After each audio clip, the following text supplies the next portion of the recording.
Hi guys, welcome to my YouTube channel. So in today's video, we are going to see how I got a job in Mexico. And in this video, I'm going to share about my experiences of how what I went through, what made me to come to Mexico, and how did I land on my first job, and also the work permit. So this is all about it. Come, let's go and watch the video. So to get started with, to talk about how I got a job here in Mexico. So when I came here, I just followed five rules, I think, which is very, very important for anyone who's actually looking forward to get a job. Not, basically just in Mexico, but for in any other country. So I'm going to share about the five rules that worked for me and which I think will also work for anyone who's looking into getting a job, who's not having like a work permit or like having a sponsorship, how you can put yourself out there to make yourself eligible for a visa sponsorship and also to get a job in a foreign country. So the main reason why I wanted to do this video is to help other fellow persons who's coming to a country in a dependent visa, who's actually wanting to work. Probably the five tips that I followed, which helped me to land in a first job along with a visa sponsorship in a foreign country, which might help anyone who's going through the same process. So, coming to the video, to start with, so the first process that I would say is for the time, if you talk about my background, I, shifted from India to Mexico via a dependent visa. I got married, my husband got a job over here, and I came here in a dependent visa. Right when I got to know that my husband got a job over here in Mexico, the first thing that I, was thinking initially is, okay, so I will be eventually moving on with him. And then the time and phase that I'm going to move on with him, and also the kind of visa that I was going to get offered. So I moved along with them in a dependent visa, which means you can't work in any place in the new country without a work permit. So that is the first thing, that I got to know. Right when after I got to know that, what I did, the first step is starting a LinkedIn page, like creating your own LinkedIn page and then updating your information in a way that it's recognized by, or like it is at least, considered as a genuine profile by giving your name, your qualification, what the job that you used to do, and the background about the company, the kind of projects that you did, updating all the information with a good profile picture. I started doing that. That is the first step, like creating the LinkedIn ID. The second step that I followed is, going to the specific country.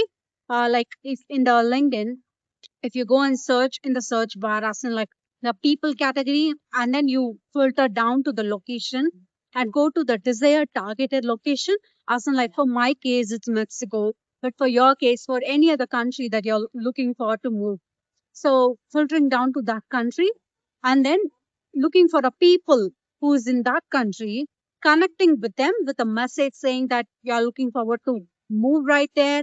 And then you're actually looking forward to have a job right there and getting an insight instead of ratherly going directly and asking for, can you just refer me on this company or that company? That doesn't work, right? Like for people to refer you in a company, they should first know who you are and your background as in like how they can trust you to refer to other to their organization, right? So that is the first point, point that I took as a step.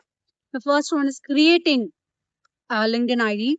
The second step is going and connecting with people in the desired country, and then with a message, not just sending 100 random LinkedIn connection requests. Rather than doing that, going and giving a connection request with a message saying that I'm going to move to this country and I'm looking forward to get into the job market.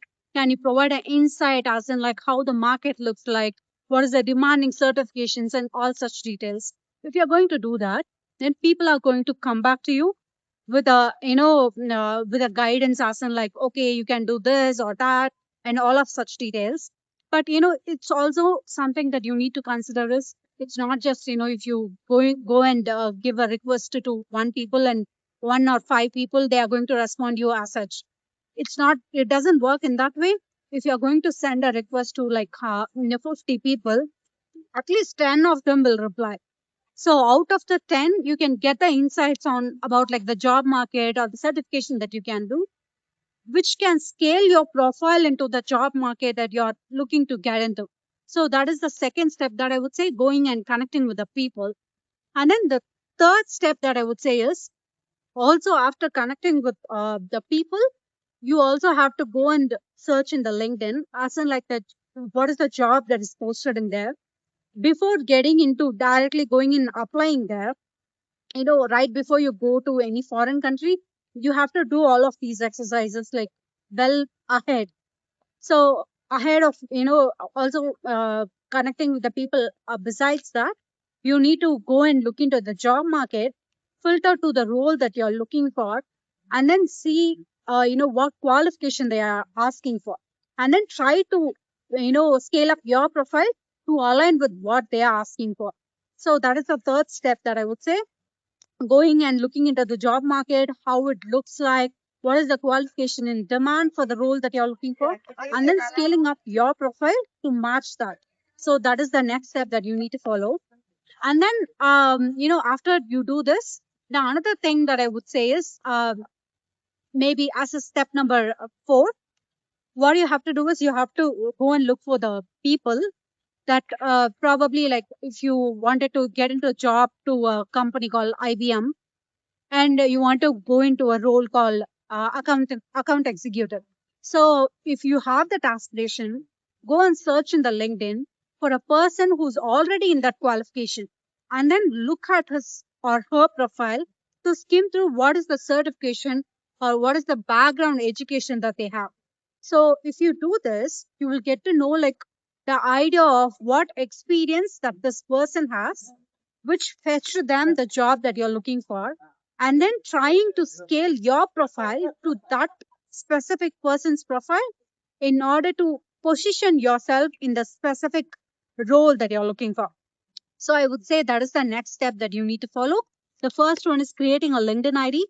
And then the second one is, as in for creating the LinkedIn ID, you also need to update your profile, matching with the market, whoever is, going through their profile should be, able to trust that you're actual a person and have a qualification or like the educational background that you're stating in your profile. So you need to create your profile in that way. And then the second step is going and connecting with people, asking for advice. And then the third step would be analyzing the job profile, like going and seeing like the job posting and seeing the qualification that they are looking for. And then the fourth step would be going and seeing the similar persons who are in the desired role, to see what qualification that they have, to trying to match it to your qualification. And then the next fifth step that I would say is, after you got to know like, okay, this is the qualification that they are having and this is the certification that they are having, trying to level up your profile by matching to the profile that the person is having, like investing the time and cost in learning that skill, so that you can position yourself better in the firm market. So the one thing that I would say is, in India you might be a chartered accountant or a cost accountant or anyone who's having an Indian qualification, but when you're positioning to the foreign market, you need to scale up your profile and make the people trust that you are capable to do that job. That is the reason for asking you to upskill yourself, so that the person who's considering you will be able to get convinced to make an investment for your visa sponsorship and also to recruit you to do the job. So that is the one thing that I would say as a final step, as in like upskilling yourself. And then once you upskill yourself, just start talking about it in LinkedIn. Like whatever you're doing it, whatever the upskilling that you have done, started talking to people about it, and also start posting in LinkedIn about it, so that you will get noticed as in like someone who's having the certification or knows something about the job is in the market. So if you do all of these steps, I hope that this will definitely will help you to land in a job and also in a visa sponsorship. So coming to my story, so I followed all the steps. So before coming to Mexico, I researched about the job market, as in like what is in demand and what they are actually asking, connected with people, searched for the posting and what is the certification that they are asking. And back in India, I was a CMA, and then coming to Mexico, I decided to pursue CPA, that is US CPA, since there is a lot of US companies that is nearshoring in Mexico. So that is my strategy. I used that as a strategy, and I started doing is I started pursuing USCPA, started posting about it in LinkedIn, as in like I know a lot about USCPA and that is what I'm studying. And meanwhile, as I was doing all of such details, all of such things, I also started posting to a lot of companies. I started applying to a lot of companies, and during that process, alongside that, I was looking for a job and also studying USCPA. Finally, at one point in time, I got a message in LinkedIn with a recruiter. That is the first big four that I worked here in Mexico for. I got a message from her, and through that message I got an interview call. I attended the interview, I cracked the interview simultaneously while upskilling for USCPA. And by the time that I got the job, I had the opportunity to write the exam for USCPA, and I cleared the exam, and simultaneously I got the visa sponsorship, work permit, and then I joined my first company here. So that is my strategy of how I got into the job market as a foreigner. So the other thing that you need to consider is, for my case, I did a certification, which is a USCPA, and I didn't write the exam in Mexico. I wrote the exam back, going back to India and writing it over there. So, for any qualification that requires you to complete it in that specific foreign country, you also need to consider about the study permit, that is the permit for studying in that country. For my case, since it is just a certification, and since I didn't do that certification in Mexico, I, had the, freedom to do it, and I went back to India to write the exams. So you also need to consider that.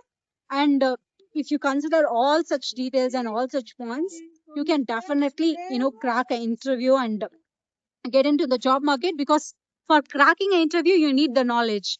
If you upskill, you'll automatically get that knowledge. So that is one trick that I followed, which landed me in a job, first job here in Mexico.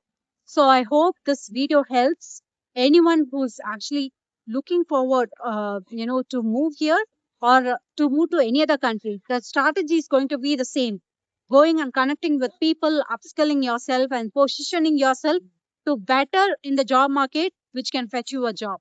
So, this is the strategy that I followed, and this is how I got a job in Mexico. And I hope this video helps for anyone who's actually looking for a job in any foreign country. So, I hope you like the video. If you do, please subscribe to my channel.